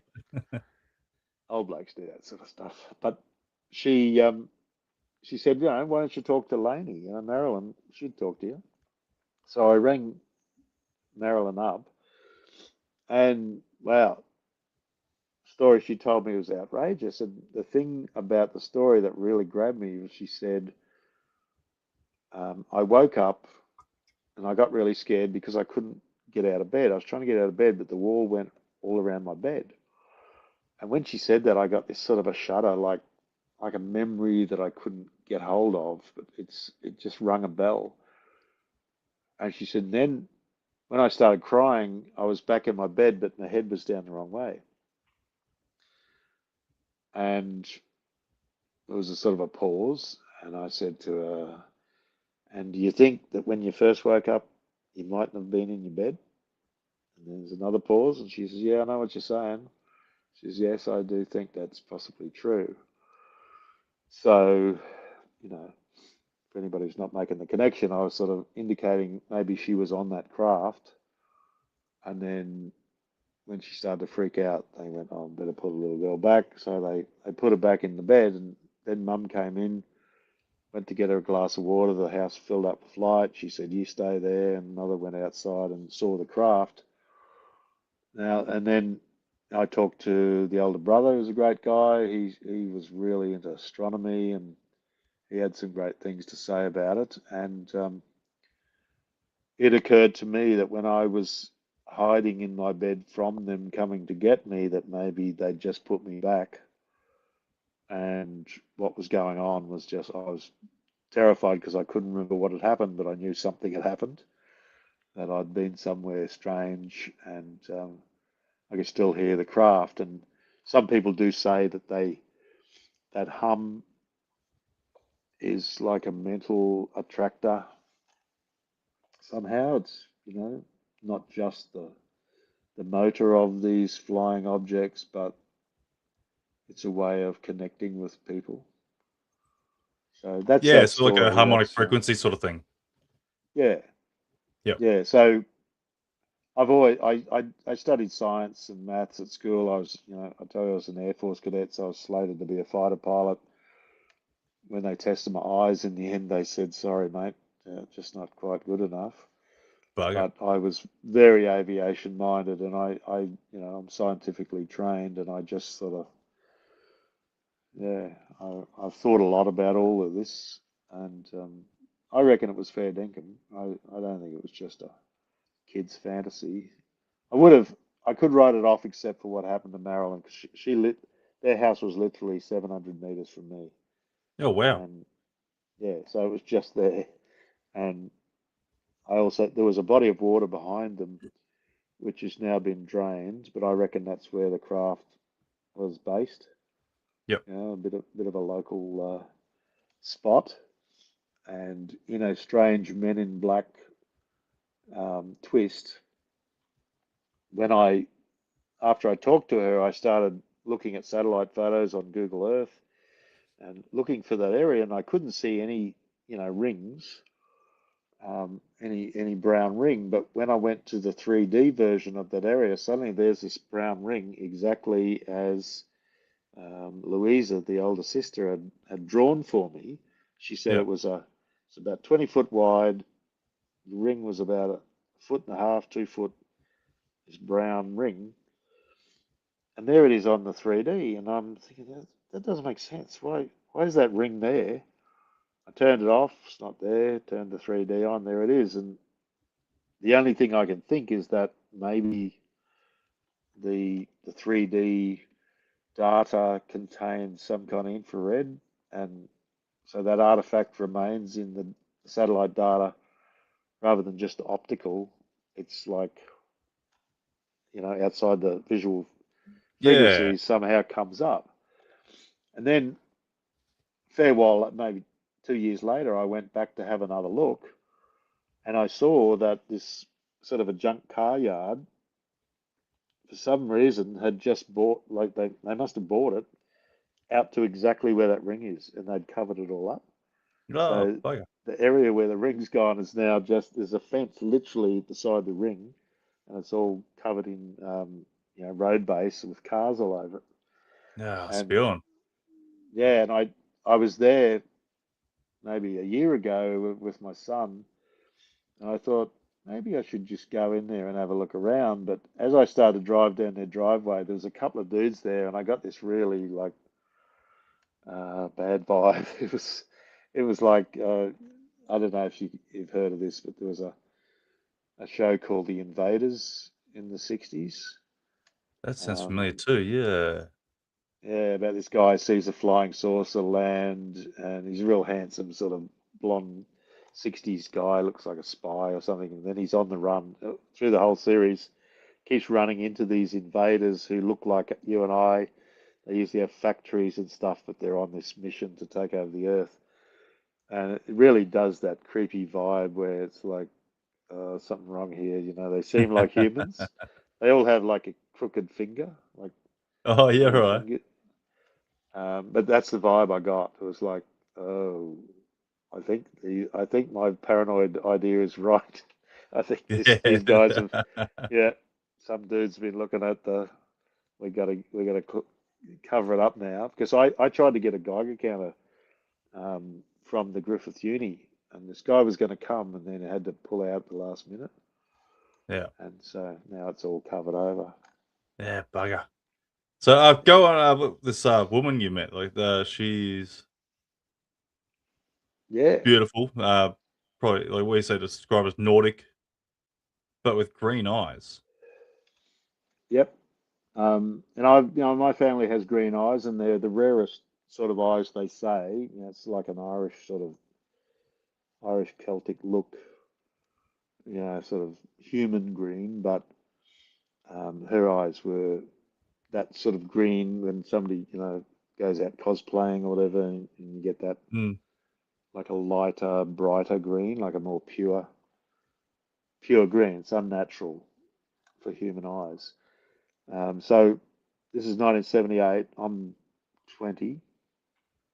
I go up to Indooroopilly shopping town, which at that time was the first big Westfields in Brisbane. And believe it or not, coffee shops were unheard of. In the 60s and 70s, we all had instant coffee. Yep. International Roast and Pablo and all that sort of thing in Bacona. So I thought, wow, I'd really like to try this real coffee, Italian style coffee. So I sit down. This is, right in the middle of my surfy era. This is, about a year before I moved down to the Hastings Point, lived in Macombi, and I'm waiting for the coffee, and this girl approaches, and I was really into girls, and she was a stunner, and I straight away thought, as she walked up to me, I thought, oh, I don't know her, and she said to me, "Do you mind if I sit with you?" And I said, "Yeah, absolutely," and I just thought this is unusual behaviour, and she's smiling, and she sits down, and she says, and I can see she's my age. Um, I really wish I had one of those memories that could see her clearly, but I just remember high cheekbones, what I always think of as a sort of a Scandinavian, Northern German sort of beauty, very chiseled, almost like Yep. Slavic also, some of the Russian girls, Polish, very fine look, like a supermodel sort of look. And I think she had, this is what I kick myself, but I just can't confirm exactly what her hair was like. I sort of think she had short, a bit more on the top, like they got into in the 80s.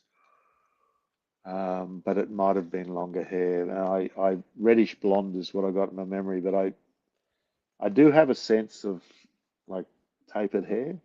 Yep.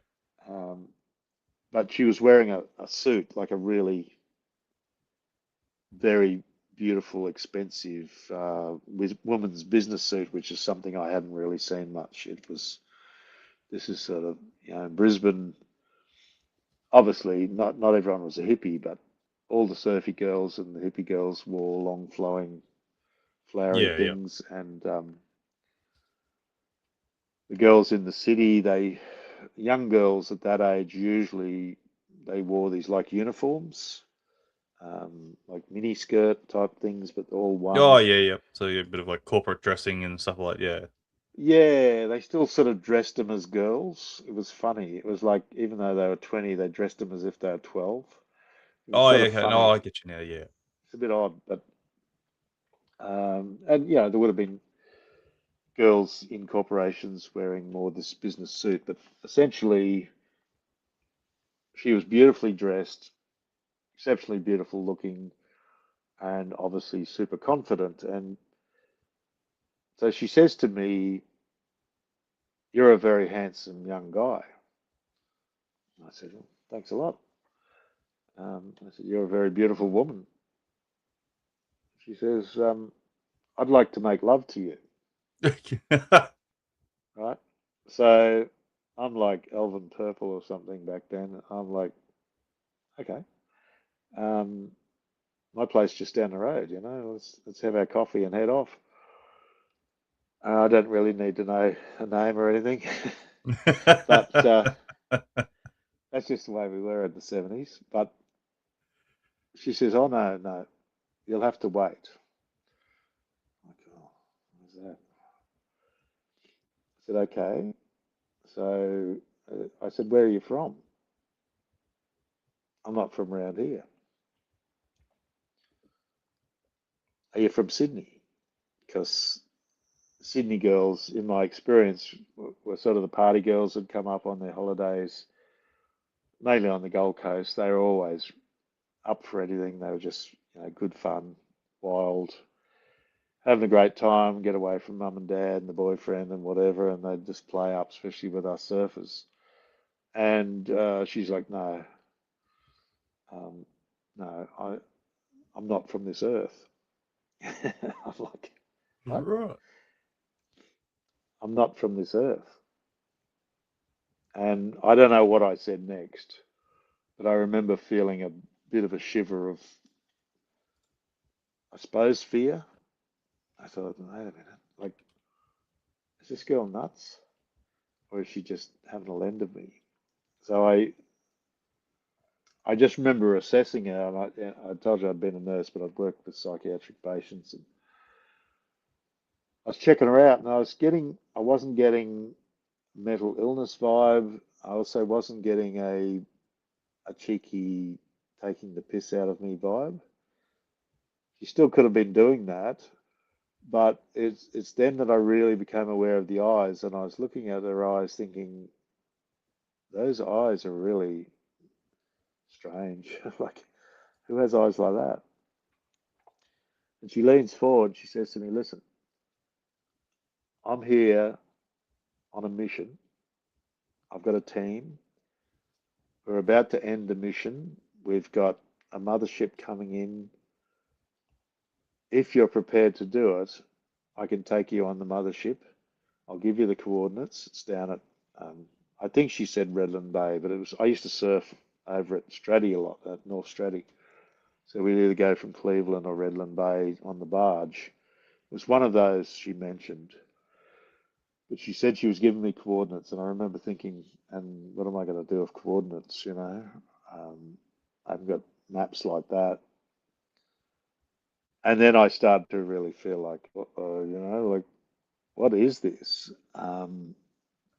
She says, if you come with me, you can make love to me, and we'll go out into the stars, and you know, you'll see incredible things. And I don't know why my mind ran to this, but I immediately started thinking of like tentacles, and I imagined that I'd get down there and meet her at the coordinates, you know, in this paddock with this massive mothership, and she'd come out, and then she'd turn into a big sort of a tentacle monster and engulf me or something like that. And it seems a bit chicken when I think back now, but at the time that was my reaction. I just thought, this is a trap. Like, surely, why does this beautiful girl need me? You know, it's not like I'm that exceptional. And she said, you know, if you're prepared to leave those you care about, like your parents and your family and any girlfriend you've got, you just have to go. You can't tell anybody. It's next weekend. I think it was Saturday, she said, but if you meet me down there, you can come. And I'm just going, whoa. And I don't think the coffee even came. I can't tell now, thinking back. Maybe we were drinking coffee while we were having the conversation, but the conversation went from, "Whoa, this is a really great day," and this super babe is just straight out saying, you know, "You're a hot guy and I want to make love to you," to like, "Yeah, I'm from outer space, I'm on a mission, meeting all the guys on the mothership, and you can come to space with us." And I've had people say to me, I've only started telling this story in the last couple of years, just to a few people. It's in one of Paul Wallace's books, but yeah, people say, "Oh yeah, you should have done it, man." But it's like, if you're there, you might have done what I did. It was just only thing I wish I'd done is really pick a brains and say, "Listen, you know, if you expect me to do this, you got to convince me that you really are who you say you are. Yeah. Tell me, tell me, you know, what's the drive of your craft? Like, what's anti-gravity? What's the mission you're on? What are you doing here?" Um, but I just thought, no, I'm getting out of here. So I just remember sort of apologizing to her and walking off, and left the shopping town. And all the way walking home, I was really watching my back. I thought for sure some, you know, midwich, midwich cuckoos looking dudes with sort of like white hair and a bad trim across the front were just, you know, really tall guys would come out and say, "Well, you're coming, Mr. Lovegrove, whether you want to or not." It sort of reminds me. I don't know if you're familiar with Peter Curry's story. Uh, No, I uh, don't think I've heard of that. yeah, Peter Curry. He did a bit of work there with Bill Chalker, and he anyway, his story goes like he woke up back at home and he had these two uh, Pleiadian or maybe Nordic females come into his room and made love. Oh, right. But this is Didn't in they find a early pube '90s. or something? Yeah, there's a hair or something. Yeah, strand of hair or something, Alien and they girl's pube or something. Oh, something like that, yeah. But anyway, they've done, Hair of the Alien, and Bill Chalker's tried to investigate it, and it says, like, no, it's nothing of there's missing elements here to say that it's, from a human, basically. Right. So it very much reminds me of that. So, like but yours is, like, what did you say? Was it in the 78 or no, 78. 78? Yeah. So that's about, Mm. what, 20 odd years later. Yeah, 20 years later or something like that. Yeah, Peter Curry had the same similar encounter. So, like, wonder what's Wow. going on there with the, mating. Every other guy will be on, "Geez, I'm bloody missing out here. What's going on?" Well, that's the funny thing, isn't it? There's all those, was it Villa Lobos or something like that? I've got quite a few. I like old books about flying saucers and UFOs, and there's quite a few, especially from Latin America, where guys have been approached by these, sort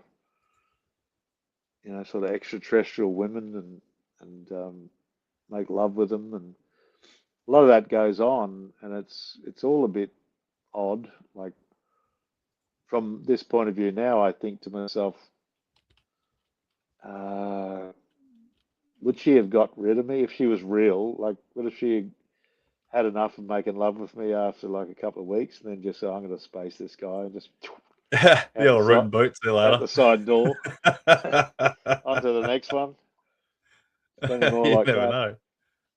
Yeah, well, it's just practical, but it's like there's only so much sex you can have, I suppose. But I think that this is where my story, gets a bit more strange. Is that thinking about this and having told the story a couple of times, it hit me not so long ago that the Frederick Valentich case happened in 1978, and he he was 20, I was 20. He was an ex Royal Australian Air Force Air Training Corps officer. I was the same, and I just sort of wonder whether she said she was on a mission and that they were coming to the end of the mission, and he, his is real. Like he absolutely disappeared, and they've got Yeah. the whole what do you call it? The recording of the interaction with the tower. At, um, I don't think it was Moorabbin, but his conversation with the tower saying, Yeah. "There's this thing up here with me. What is it? It's not military, and now it's hovering, and now it's it's orbiting around me. I'm orbiting around it. And next thing, there's a great metallic sound, and Frederick disappears. And is it connected? Maybe not, but it just seems to me that my strange experience, if that girl wasn't just an incredible prankster, um, maybe it was connected. Maybe they were looking for aviation-minded guys. And actually, I'll tell you something. I mentioned before about the pub pong machine. Yeah, yeah, yeah. The Last Starfighter movie. I think it's Yeah, from yeah. the 80s, 90s. So it turns out that the aliens are looking for kids who have special skills, who can beat that machine, so that they then come and get them. Yeah. Well, 1975, I'm in the officers' mess at Amberley Air Base, which only officers go to, and us cadet officers. It was a great honour for us to be there, and we were with all the real Air Force guys, the fighter pilots, and everybody else, and a lot of the old Second World War boys were still there, big moustaches and that sort of thing. And we weren't allowed to drink, but um, there was this pub pong machine, and it was really the first that I'd ever seen.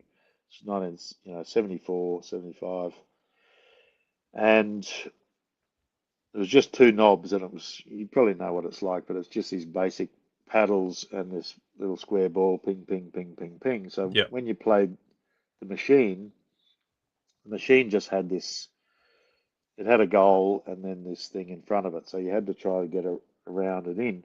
And at first it seemed just a game of skill. Can I bounce into that hole? And it was pretty hard to do. But then as I advanced, I think you had to win like 16 points. So as I got to about 5, 6, I noticed the ball wasn't bouncing back with the correct physics. It started to do weird things, and then it started to get faster. I said, right, this thing's now playing dirty because I'm starting to win. And these four officers came up and were watching me, and they said, "You won't beat it, kid. We've all tried many times. You can't beat it." Oh, why's that, sir? We're fighter pilots, they're F-111 pilots. We're highly trained, and yeah, it's too hard at the end there. It's just impossible. I said, "Oh, thank you, sir. I'm going to have a go." "No, you won't do it." So they went over and they're drinking their beers over there, and I listen. I remember really locking in, and at the end, the last couple of points, it was like boom, boom, boom, boom, boom, boom, boom, boom. And I'm just, boom, boom, boom, boom, boom, boom. And then, boom, I got the last goal, and this machine erupted and started like honking horns and lights flashing and ding, ding, ding, ding, ding, and everybody in the whole place turned around. It was like, what's going on? And these fighter pilots came over and looked at it, and it's going, "Congratulations, yeah, you won." And they just walked off, and the one guy just looks at me and goes, "You little bastard." They were pissed off that the Air Force cadet got it over the fighter pilots. But yeah, it occurred to me that maybe that thing was rigged. Yeah, Maybe maybe. it sent a signal off. Right, we got one. Found one who beat the machine. Yeah, Send mate, in you had a chance there to be the last Starfighter. You never know. yeah, send in hot chicky babe number 48. Yeah. Yeah. Oh, that's awesome, mate. So, quick question before we finish up, mate. So, where do you feel this, like, the whole UFO phenomenon ties in with the whole religious and, sort of what you're being sort of studying into? Like, where's it all tie in? Um, well, I think absolutely we've been visited by very advanced beings in the ancient past. I think there's a good chance that very advanced humans left the Earth hundreds of thousands of years ago, went off planet. They're probably still out there. We were sort of just left and, went through some of those big events, asteroid strikes, nuclear winters, tsunamis, etc. And there's sort of been a rescue presence here for quite a while to just keep us going.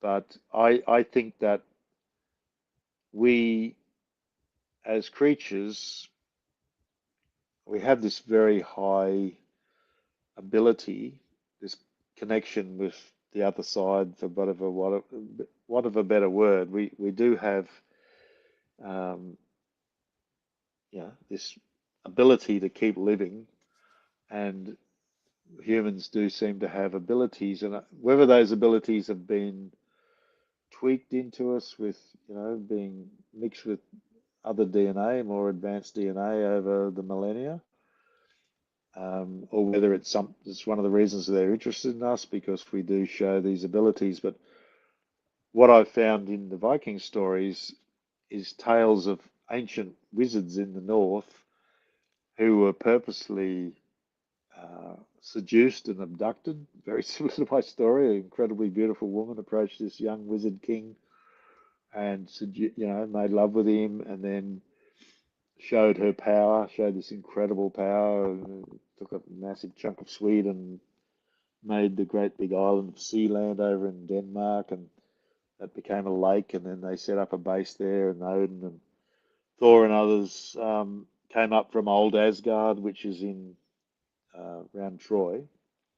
These young wizard guys, before these powerful people moved to the north, were taken there, and they were essentially filled with stories, and they were also, I believe, they were taken out into space.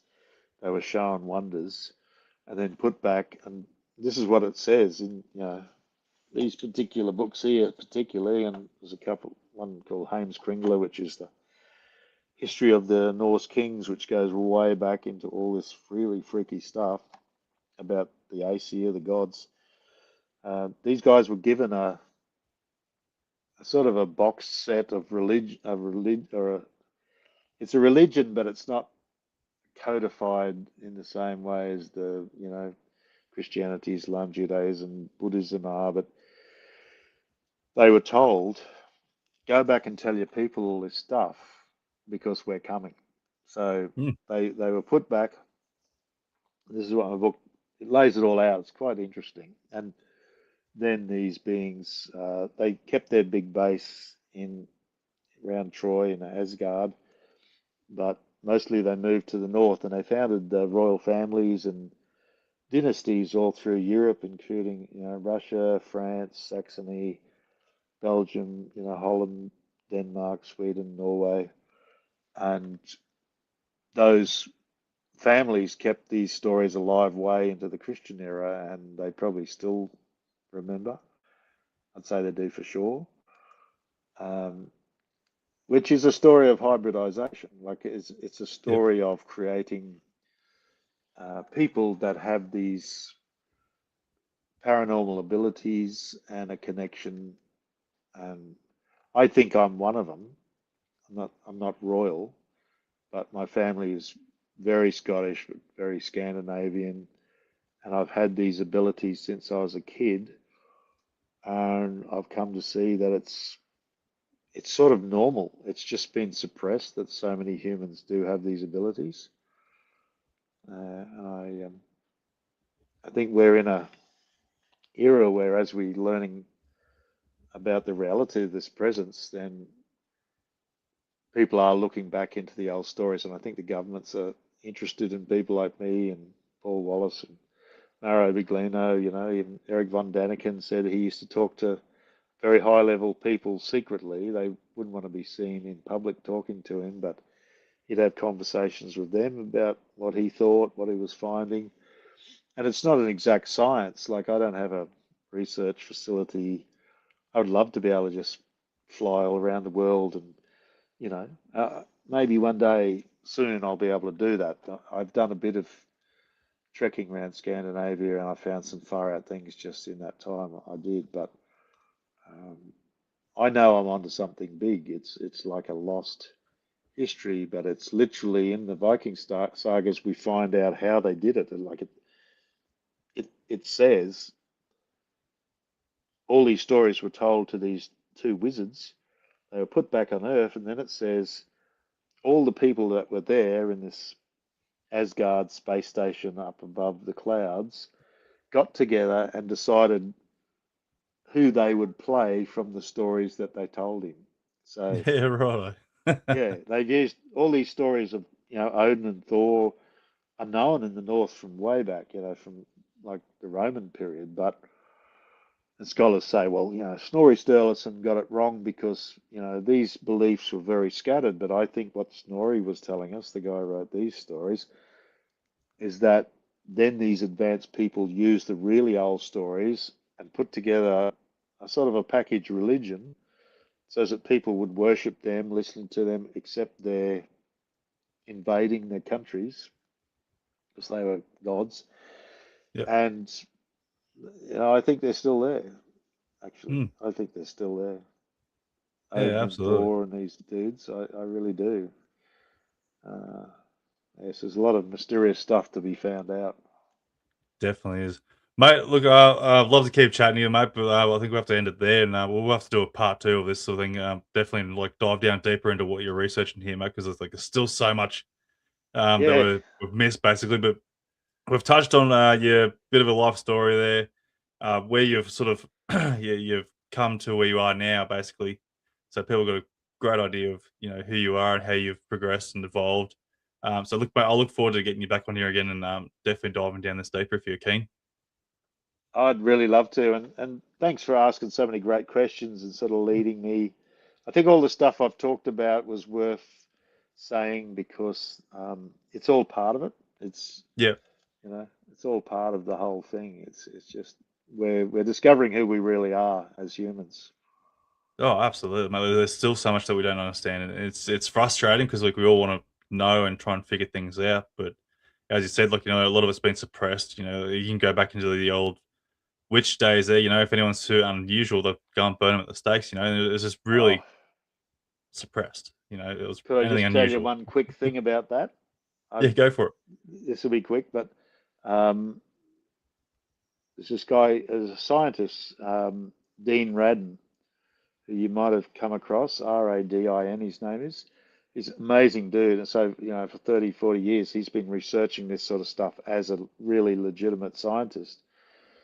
And I saw something amazing the other day. He was talking about how they found something in the DNA that predicts whether you have psychic abilities, whether you Yeah, have right. the second sight, telepathy, these things. And you know what they found out?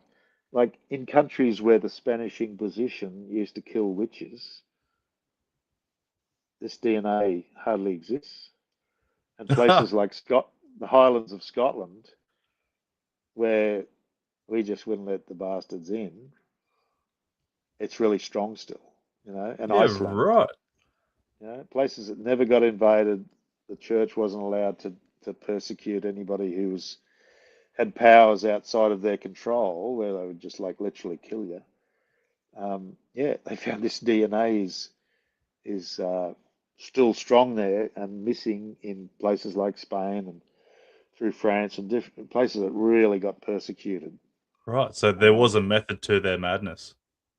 yeah, it was like that freaked me out. I thought, well, how did they know that? But they must have known somehow. And Yeah. yeah, I have my theories about That's this too. that's interesting. There you go. There's something we have to go and touch on. I like that. Yeah, There you go. Well, mate, look, I can't thank you enough, mate. Appreciate your time, and yeah, look forward to getting you back on again, mate. So yeah, all the best, mate. Until next time, mate. yeah, absolutely awesome. Thank you so much, mate. All right, I'll be with you in a sec. All right, guys, thanks for joining me again this evening, tonight, today, wherever you're listening in from. There, I hope you enjoyed the show so far, and we're definitely going to get Dave back on here again and go and dive deeper into the Viking knowledge and the history and a bit of the paranormal aspect to it, or spiritual side to it, and all that sort of stuff. There. Don't forget, guys, share it. Hit the like on this bad boy here, wherever you're listening on from. Share it with your friends and family there. If you had some sort of encounter of some sort, please come in and get in touch with me there. Got Mr. Ken Cross. Sorry, I was going to bring up before there because David brought up Acacia Ridge there and talking about that. Please get in touch with me there. I want to talk to you about your sort of stuff there, what's going on. Please do get in touch there, and which might have a bit of history there with the Acacia Ridge there and whatnot. But otherwise, yeah, guys, please, support the channel if you can. Go hit our online store there, grab yourself a t-shirt, or someone would have merchandise anyway. Every purchase comes with a free bumper sticker there. So, guys, please, help us out in any way you can there, which helps help us get better equipment and whatnot, so we can get out there and bring out some more awesome content for you there and research into this phenomenon altogether. So, try and get some sort of truth behind it all.